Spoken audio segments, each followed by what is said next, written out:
गरीब साध साध सब नेक हैं, आप अपनी ठोरे। जो सतलोक ले जावेंगे वो साधु कोई और।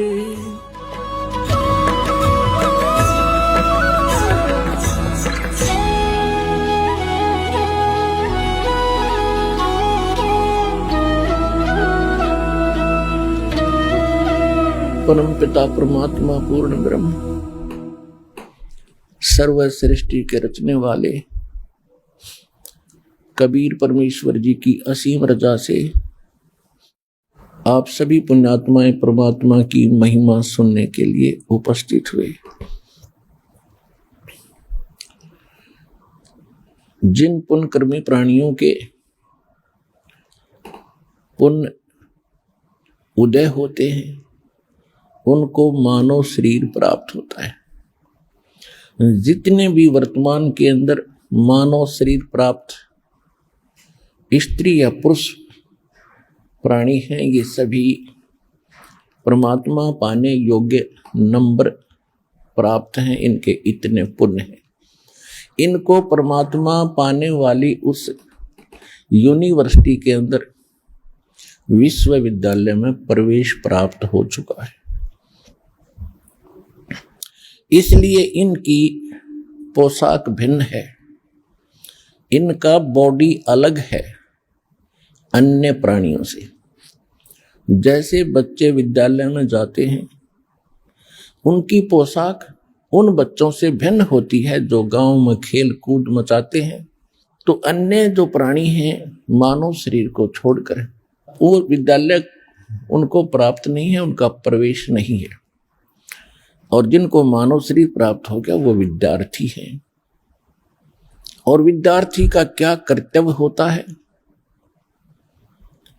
विद्यार्थी का कर्तव्य होता है कि वो टीचर से विद्या ग्रहण करे और डिग्री प्राप्त करे और फिर उस विद्या से जो प्राप्त होने वाले सुख लाभ हैं उसको फील्ड में जाकर अपने क्षेत्र में जाकर के उनको आनंद मनावे।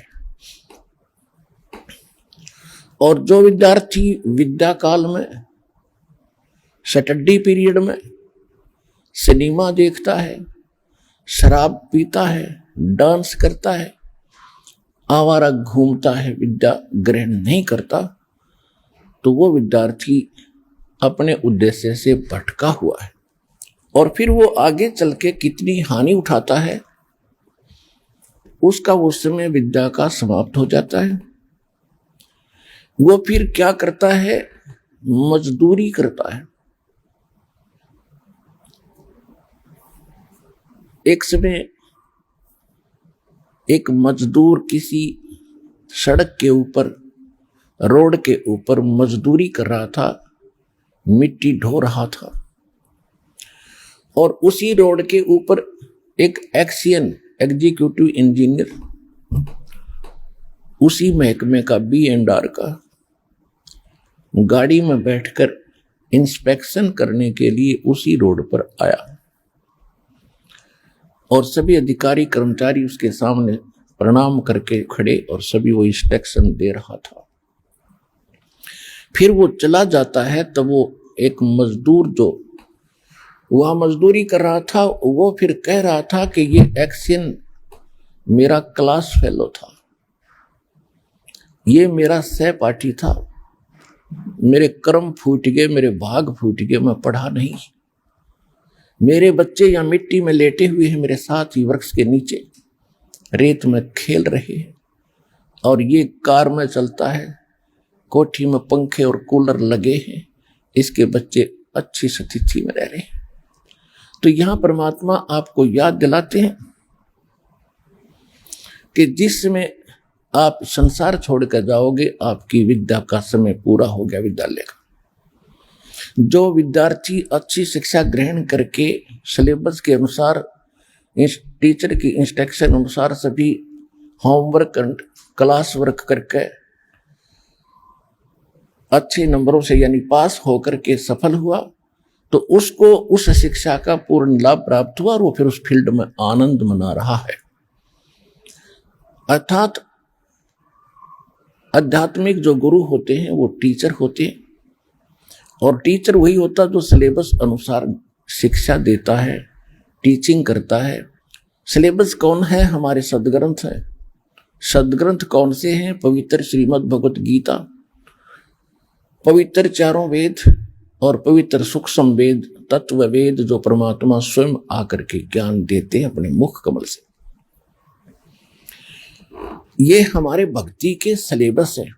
इसके सहयोगी शास्त्र हैं पवित्र कुरान, पवित्र पुराण और पवित्र बाइबल, और पवित्र गुरु ग्रंथ साहिब भी हमारी जो मैला पहला की वाणी है और कबीर साहिब की उसमें जो वाणी है वो हमारा सिलेबस है इन श्रीमद् भगवत गीता और सर्ववेदों और सूक्ष्म वेद के तुल्य है।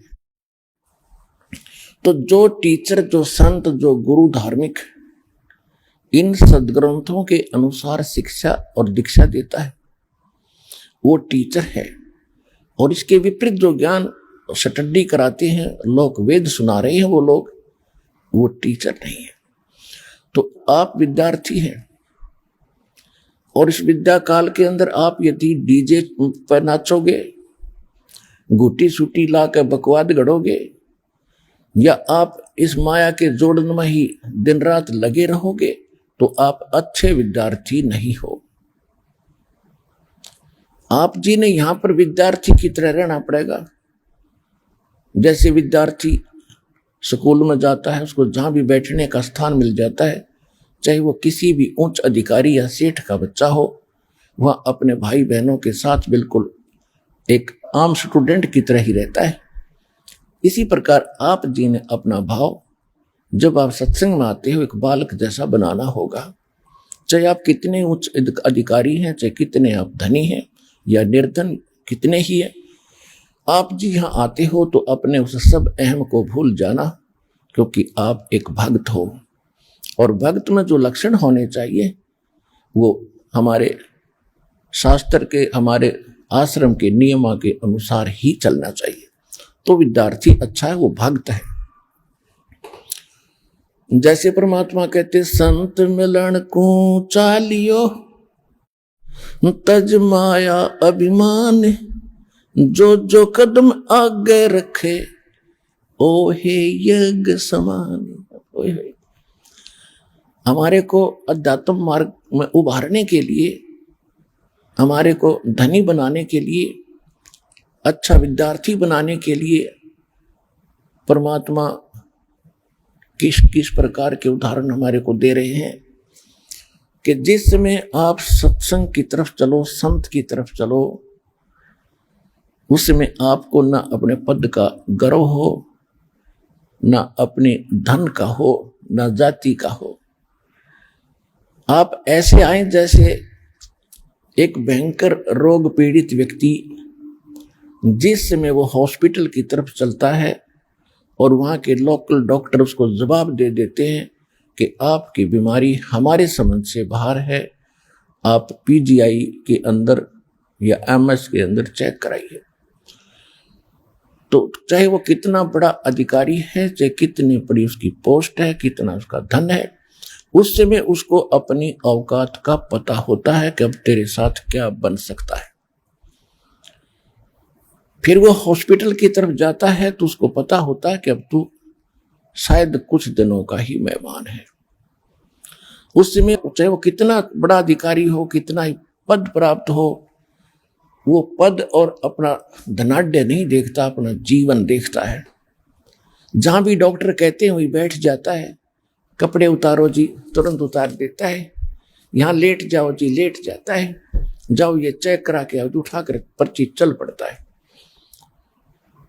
तो इसी प्रकार आप जी जब यहां आते हो, आप एक भयंकर रोग से ग्रस्त हैं। वो रोग कौन सा है? जन्म और मरण का। जन्म और मृत्यु का जो दीर्घ रोग है, ये आप सभी प्राणियों को लगा हुआ है। और वो एकमात्र एमएस हॉस्पिटल इस विश्व के अंदर सतलोक आश्रम बरवाला, जिला हिसार, हरियाणा के अंदर है, और यहां वो रोग आपका कट सकता है।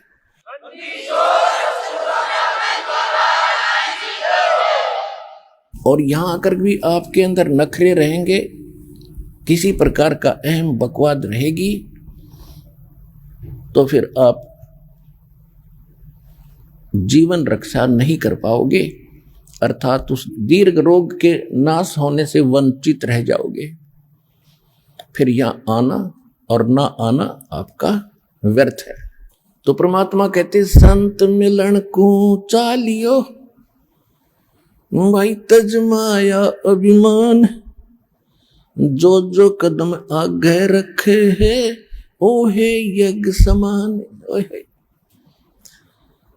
तो इस भाव से, अधीन भाव से विनम्र होकर के एक दास बन के देखो, परमात्मा ने स्वयं अपने आप को कबीर दास कहा। क्यों कहा? वो तो साहब थे, हमारे लिए कहा कि आप जी ने यहाँ किसी भी प्रकार का अहम नहीं करना, अहम करोगे तो मुझे पसंद नहीं।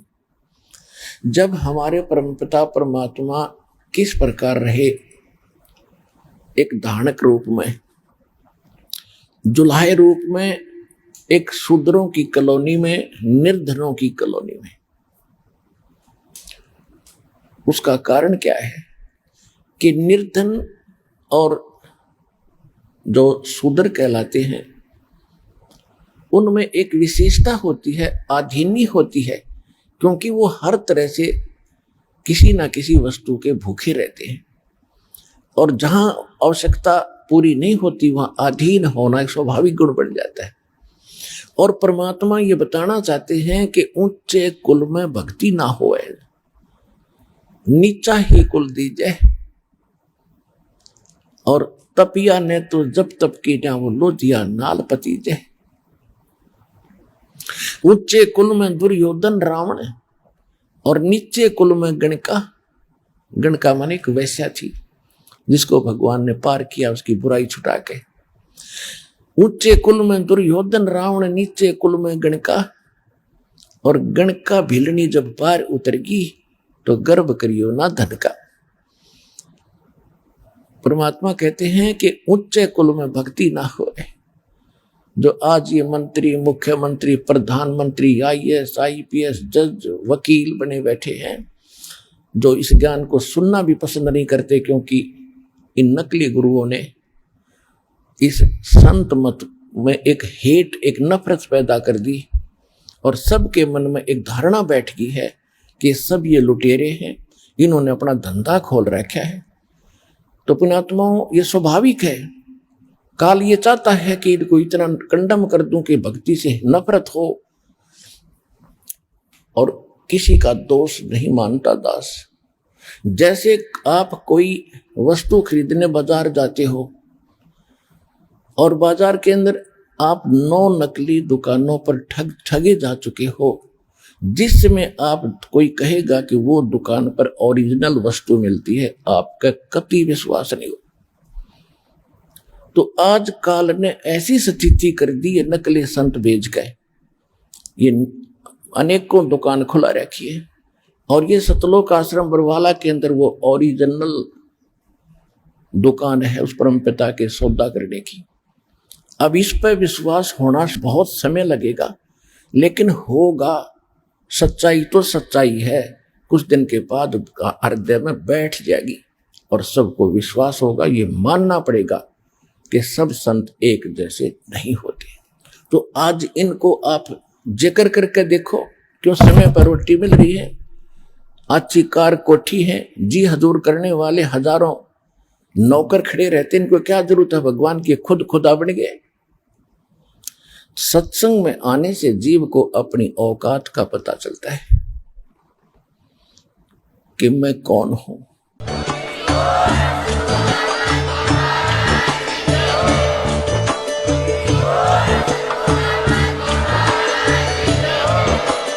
आप सुन सुन रहे थे जगत गुरु तत्वदर्शी संत रामपाल जी महाराज जी के मंगल प्रवचन। अधिक जानकारी के लिए विजिट कीजिए हमारी वेबसाइट www.jagatgururampalji.org। संत रामपाल जी महाराज जी के शुभ आशीर्वाद से पूरे विश्व भर में 500 से भी ज्यादा नाम दीक्षा केंद्र हैं, जिन पर संत रामपाल जी महाराज जी द्वारा ऑनलाइन निशुल्क नाम दीक्षा दी जा रही है। अपने नजदीकी नाम दीक्षा केंद्र का पता करने के लिए संपर्क करें 8222880541।